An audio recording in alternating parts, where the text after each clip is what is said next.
What's going on, friends? It's Rafi, and wanted to make a quick video for a lot of people out there. A lot of my friends, a lot of people I've spoken to recently have consistently had a very similar complaint, and I've interviewed quite a few people here, even in the Austin area where I am based out of, and it's a phenomenon out there, which is that a lot of people are nowadays using these dating apps and things like that, trying to meet people, and it's just not working for them.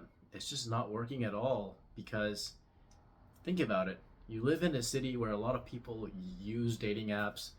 There's just a lot of options, right? Especially if you think about a big city like Austin, Texas. There's tons and tons of young professionals, very attractive, very fit, and they all come here and they're trying to meet people and they're on these dating apps. And what happens, as you know, in dating apps, especially if you're a guy, you can certainly relate to this. It's like being a dude at a club. You're nothing. You're just another dude. It doesn't matter if you're a billionaire. It doesn't matter if you're a Walmart greeter. You're just another dude, right? And that's literally what you're presenting yourself as when you're on a dating app for the most part. Unless you're extremely attractive, like you're 6'3", you've got a great job, you're one of those finance bros, you're a millionaire, all these different things. Even then, you just can't build enough value. You really can't. The competition is really fierce. And so what happens is you waste a lot of time just swiping, and then let's just say you get a few matches. Great. You talk to, and you're all excited, you send out these messages. What happens? Nothing. Crickets. Maybe you get a few responses here and there, right? And if you're really good at it, you will turn some of those matches into conversations, and you will turn some of those conversations into first dates. Wow, good job, bro. Like you scored now. No. The trap is just starting. Why? You show up on that first date, you got all these high expectations. What happens? You take her on this expensive date. You spend $100. You give her the best experience you could. You guys have a great time. You take her all these different spots throughout the night. You walk her back to her car. She goes home. And you're like, man, that was such a good night. Can't wait to hang out with her again. Then you text her the next morning or the same night, maybe even if you're really excited. And you say, hey, I had a great time. Would love to hang out again. And you get a response like, oh, yeah, I'll let you know. I'm pretty busy this week. Then you hit her up 3-4 days later or the weekend. Like, hey, I really would love to see you. I'm doing this, and this, and this. Or I'd love to do this with you. You want to come with me? Then you hear, oh, I've just been really busy. Maybe you reach out a third time. And what do you hear? The same copy-pasted message that I am sure if I drop this message, all of you will be able to relate to it.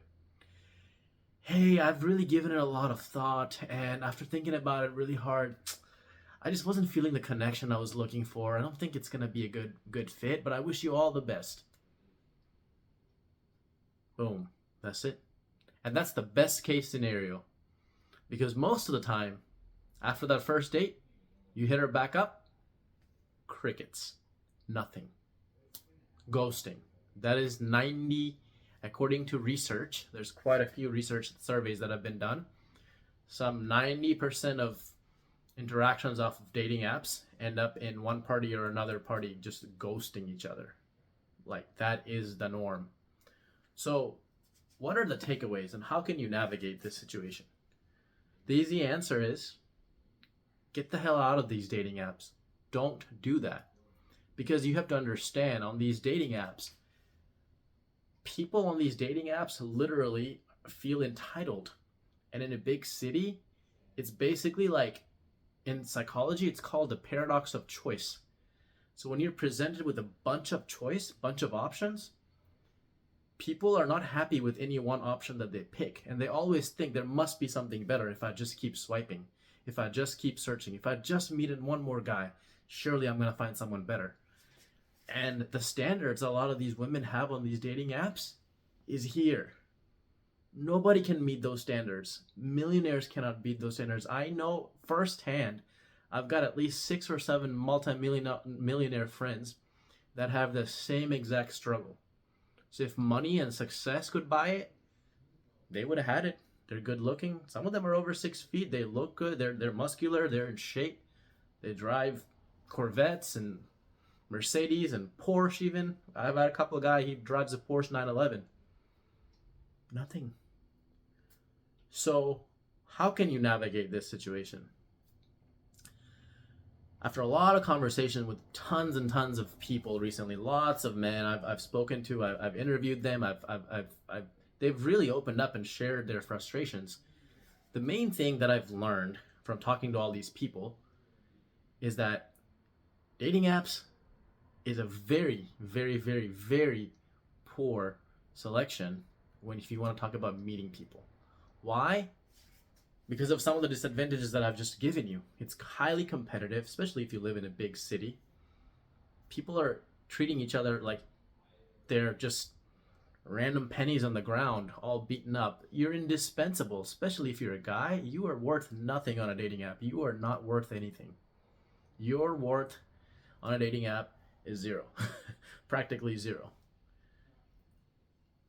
The interactions are super shallow. A lot of women on dating apps, they feel like they're just gonna they feel like they can just get someone better. Why should they settle? Why should they settle for this guy who's got 2 red flags when they think they can find someone that's got no red flags? Why should they settle for someone who's only 5'8" when they can find someone with the same characteristics and qualities that's 6'3"? Do you want to play that game? If you're a successful guy, if you're ambitious, if you're a good person, and you genuinely want to make a connection, get out of this bullshit stuff. Get the hell out of there and spend your time actually going out and doing stuff. Meeting people in real life, having conversations with people, join a meetup group, join anything, and just practice talking to people. Simply starting conversations is all you have to do in order to get really good at this. All you have to do is just start conversations with people. And if you go out organically and try to meet people, you're going to find that these people that are in the streets, just regular people, are significantly different from these dating app population that you're so frustrated with. And many men I talk to, their frustrations are purely based off of their experience using dating apps like Hinge and Bumble and Tinder and Facebook. It's such a poor way to try to meet people, and it's such a waste of time. A lot of people, it's so funny because a lot of my friends are very successful entrepreneurs. Many of them make more than $30, $40, $50,000 a month. Money is nothing for them. It doesn't matter. Time is worth a lot. So they rationalize and say, hey, I can just, pay someone to just sit there and swipe for me and set up these dates for me, and I'll just go on the dates, and boom. What they don't realize, it's so easy to get a first date. Anybody can get a first date if you live in a big city and you're using a dating app. But that a date does not equal a meaningful relationship. Any kind of meaningful interaction, it doesn't come out of a first date, because again, you have to understand the psychology behind the people that are on these dating apps. They are treating you and 50 other guys as just indispensable. Just like little like I said, like a little penny on the ground that's all beaten up and rusty. There's another one that if you just walk another 2 steps, you're going to find another one. It's not a game worth playing. And many people on dating apps, they have literally a rotation. I've literally had conversations with women on dating apps that said that, yeah, why the hell would I not just date 10 other men out there? They're all taking me out to nice dates. They're doing this and that. They're spending money. Why would I not do that? Am I stupid? Of course I'm going to go out on these dates. I want to hang out. I want to go on a date. They may have no interest in the guy at all. And I would really say that if you're going to go on the dating apps, the only main advice I have for you, if you're going to use it, just don't spend money. Because I literally personally know so many people that have spent thousands and thousands of dollars on these dating apps, and they're just frustrated. They got nothing out of it. There's nothing. Research shows that the average person spends, usually men obviously, they spend about $78 on a first date. But the ratio of first dates Random first dates to an actual relationships are so low. It's like 1 in 20, 1 in 30, I think, something ridiculously small. So if you think about it, if you're a person and you're a good person and you have genuine interest and you want to meet someone out there, why the hell waste your time on these dating apps full of these people that are just looking for attention? Why not go out there, organically shake someone's hand, have a conversation, look someone in the eye, build chemistry organically, find something that you guys both have in common, casually hang out, ask him or her out to a date or hang out, whatever it may be, and organically build that friendship. You're going to find that the quality of people that you meet organically are significantly better. I've been on dating apps before. I've used many different dating. I've used all of them. Plenty of Fish to OkCupid and Hinge and this and that. They're all the same. It doesn't matter which one you're using. Either one of two things. You're going to find nothing on there, or you're going to find professional time wasters, or you're going to go broke.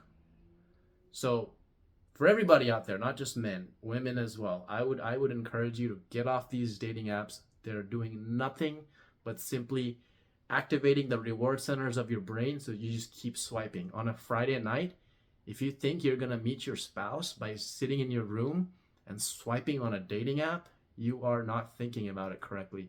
You need to go outside and meet people and live. And if you did that, I guarantee you those extra time that you would spend, not only would you find more meaningful experiences to have, you would meet more people, and most definitely if you build your confidence and you have good qualities and traits, and if you're actively working on yourself, sooner or later you're going to meet someone that's going to catch your attention, and to them you're going to be a prize. So give it a try and let me know what you think in the comments. And if you agree, let me know. If you don't agree, then let me know why not. I look forward to hearing from all of you. Peace.